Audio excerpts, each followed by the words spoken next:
నిర్మల్ జిల్లా కరకాపూర్లో దారుణం జరిగింది.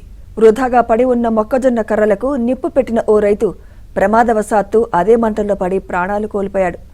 రైతు గంగన్న మృతితో కుటుంబంలో విషాద ఛాయలు అలుముకున్నాయి.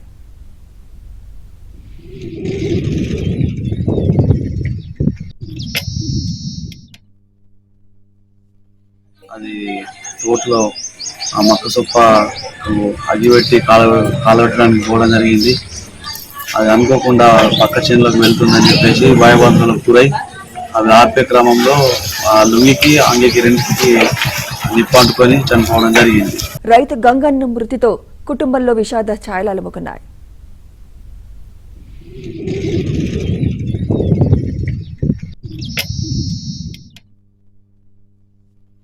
అది తోటలో ఆ మొక్క సొప్ప అగ్గిపెట్టి కాలబెట్టడానికి పోవడం జరిగింది. అది అనుకోకుండా పక్క చేనులోకి వెళ్తుందని చెప్పేసి భయబంధులకు గురై అవి ఆపే క్రమంలో ఆ లుంగికి అంగికి రెండుకి నిప్పంటుకొని చనిపోవడం జరిగింది.